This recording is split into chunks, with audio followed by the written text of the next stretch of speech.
Hello. അപ്പോൾ ഇന്ന് പാച്ചുട്ടിയുടെ third ബർത്ത്ഡേയുടെ ഒരു ചെറിയ സെലിബ്രേഷൻ വ്ളോഗാണ്. പാച്ചുട്ടിയുടെ തേർഡ് ബർത്ത്ഡേ ആയിരുന്നു നവംബർ 5-ന്. നമ്മളപ്പോൾ അന്ന് സെലിബ്രേറ്റ് ഒക്കെ ചെയ്ത് വീഡിയോ ഒക്കെ ഷൂട്ട് ചെയ്ത് വെച്ചിട്ടുണ്ടായിരുന്നു. പക്ഷെ നമുക്കത് എഡിറ്റ് ചെയ്ത് ഇടാൻ പറ്റിയില്ല. അപ്പം നമ്മൾ ഏകദേശം ഒരു വൈകുന്നേരമൊക്കെ ആയപ്പോഴത്തേക്കിനും നമ്മൾ ഡെക്കറേഷനും കാര്യങ്ങളൊക്കെ സ്റ്റാർട്ട് ചെയ്തിട്ടുണ്ടായിരുന്നു. ഒരുപാട് ഭംഗിയായിട്ട് വന്നില്ലെങ്കിലും എന്നെക്കൊണ്ട് പറ്റുന്ന രീതിയിൽ ഞാൻ ഭംഗിയാക്കാൻ ശ്രമിച്ചിട്ടുണ്ട്. അപ്പം അവന് ഏറ്റവും ഇഷ്ടം കൊക്കോമെലോൺ തീമും പിന്നെ കാറും ഒക്കെയാണ് ഭയങ്കര ഇഷ്ടം. അപ്പോൾ അവൻ്റെ സെക്കൻഡ് ബർത്ത്ഡേ നമ്മൾ കാറിൻ്റെ തീം ആയതുകൊണ്ട് നമ്മൾ തേർഡ് ബർത്ത്ഡേ കൊക്കോമെലോൺ തീം വെക്കാം എന്നുള്ളൊരു പ്ലാനിലായിരുന്നു. പക്ഷേ നമ്മൾ സാധനങ്ങളെല്ലാം വാങ്ങി വന്ന കൂടെ നമ്മളൊരു മഞ്ഞ തുണി നമുക്ക് വേണമായിരുന്നു, ഒരു ബസ് സെറ്റ് ചെയ്യാൻ വേണ്ടിയിട്ട്. പക്ഷെ അത് മാത്രം കിട്ടിയില്ലെന്നല്ല, ഞാനത് വാങ്ങിക്കാൻ വിട്ടുപോയി. പിന്നെ ഇവിടെ ഇരുന്നൊരു വെള്ള കളർ ബെഡ്ഷീറ്റ് ഉണ്ടായിരുന്നു. അതിനെ ഒന്ന് മഞ്ഞപ്പൊടിക്കകത്ത് ഒരു ദിവസം ഫുള്ള് മുക്കി വെച്ച് നമ്മൾ എടുത്താൽ. ആക്ച്വലി അത് പോയി മേടിക്കാനും പറ്റുന്ന സാഹചര്യമല്ലായിരുന്നു. ഞാനൊന്ന് വണ്ടിയിൽ നിന്നൊക്കെ വീണൊന്ന് ആകെ അലമ്പായിട്ടൊക്കെ ഇരിക്കുമായിരുന്നു. അപ്പോൾ നമുക്ക് പോകാനും പറ്റിയില്ല. എന്നാലും പറ്റുന്ന പോലെയൊക്കെ നമ്മൾ ഒരു ബസ് കാണുമ്പോൾ ബസ്സായിട്ട് നിങ്ങൾക്ക് തോന്നിയില്ലെങ്കിലും ഞാൻ ഏകദേശം ഒരു ഇതുപോലെയൊക്കെ ടേബിൾ സെറ്റ് ചെയ്തിട്ടുണ്ടായിരുന്നു.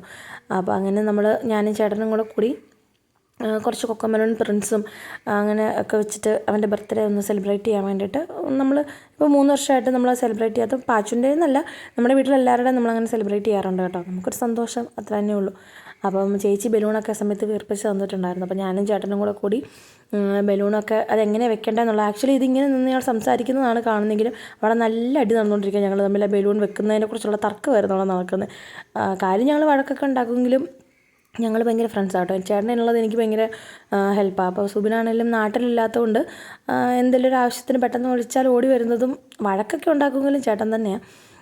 പിന്നെ അയച്ചാനെ ഒരുപാട് മിസ് ചെയ്തു. ഞാൻ ഇതിൻ്റെ അകത്ത് ഉണ്ടായിരുന്നെങ്കിൽ ഭയങ്കര അടിപൊളിയായിരുന്നു. അപ്പോൾ നാട്ടിലില്ലാത്തത് കൊണ്ട് വരാൻ പറ്റിയില്ല ലീവിന്. അപ്പം ഇല്ലെങ്കിലും നമ്മൾ ഒരുവിധമൊക്കെ ആഘോഷിച്ചിട്ടുണ്ടായിരുന്നു കേട്ടോ. അപ്പോൾ അങ്ങനെ ഓരോരോ കാര്യങ്ങൾ നമ്മൾ സെറ്റ് ചെയ്തുകൊണ്ടിരിക്കുകയായിരുന്നു. അപ്പോൾ അതേ നമ്മുടെ കിച്ചണിൽ പപ്പ ചിക്കൻ കറി വെക്കുകയാണ്. ഈ ചിക്കൻ കറിയുടെ വീഡിയോ ഞാൻ ഓൾറെഡി നമ്മുടെ ചാനലിൽ ആദ്യം തന്നെ ഇട്ടിട്ടുണ്ടായിരുന്നു. അപ്പോൾ പപ്പായൻ്റെ തിരക്കൊക്കെ നമ്മൾ ഫുഡ് ഓർഡർ ചെയ്തിട്ടുണ്ടായിരുന്നു, റൈസ് മാത്രം, ചിക്കൻ പപ്പായ കറി വെച്ച്. അപ്പോൾ അതേ നമ്മുടെ ഏകദേശം സ്റ്റേജൊക്കെ ഒന്ന് റെഡി ആയിട്ടുണ്ട് കേട്ടോ. അപ്പോൾ ഇതാണ് നമ്മുടെ പാച്ചോട്ടീൻ്റെ തേർഡ് ബർത്ത്ഡേ സെലിബ്രേഷൻ്റെ ഒരു തീമും ഒരു ഡെക്കറേഷനും ഒക്കെ പറയുന്നത്. നമ്മളിങ്ങനെ കുറച്ച് പ്രിൻസും കാര്യങ്ങളൊക്കെ എടുത്ത് വെച്ചിട്ടുണ്ടായിരുന്നു. അപ്പോൾ നമ്മൾ ടേബിളൊക്കെ സെറ്റ് ചെയ്ത് കുറച്ച് ബലൂണൊക്കെ വീർപ്പിച്ച് അവിടെ ഇവിടെയൊക്കെ ഇട്ടിട്ട് പാച്ചുവിൻ്റെ ഫ്രണ്ട്സൊക്കെ വന്നിട്ടുണ്ടായിരുന്നു. അപ്പോൾ അവരെല്ലാവരും, ഇതൊക്കെ പാച്ചുവിൻ്റെ ബെസ്റ്റ് ഫ്രണ്ട്സാണ് കേട്ടോ.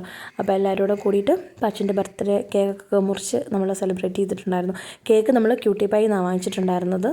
എനിക്ക് കഴിഞ്ഞ 2 വർഷവും നമ്മുടെ ഹോസ്പിറ്റലിൽ തന്നെയുള്ള ശ്രീജിത്ത കേക്ക് ചെയ്തുകൊണ്ട് തന്നുകൊണ്ടിരുന്നത്. അപ്പോൾ ഈ പ്രാവശ്യം നമ്മൾ ക്യൂട്ടി പൈയിലാണ് കൊടുത്തിട്ടുണ്ടായിരുന്നത്. അപ്പോൾ അതുകൊണ്ട് എല്ലാവരോടും കൂടിയിട്ട് നമ്മൾ ബർത്ത്ഡേ ഒക്കെ സെലിബ്രേറ്റ് ചെയ്ത് ആഘോഷിക്കുകയാണ് കേട്ടോ. വലിയ കുഴപ്പമില്ലാതെ നല്ല രീതിയിൽ തന്നെ നമ്മൾ സെലിബ്രേറ്റ് ചെയ്തിട്ടുണ്ടായിരുന്നു. അങ്ങനെ പാച്ചുവിൻ്റെ തേർഡ് ബർത്ത്ഡേയും അങ്ങനെ അടിച്ചു പൊളിച്ചു. പിന്നെന്താ, അപ്പോൾ അത്രയൊക്കെ ഉള്ളൂ നമ്മുടെ വീഡിയോ. നിങ്ങൾക്ക് വീഡിയോ ഇഷ്ടമെങ്കിൽ ലൈക്ക് ചെയ്യാനും ഷെയർ ചെയ്യാനും സബ്സ്ക്രൈബ് ചെയ്യാനും മറക്കരുത് കേട്ടോ. അപ്പോൾ അടുത്ത വീഡിയോയിൽ കാണാം. അതുവരെ ta ta bye bye, see U.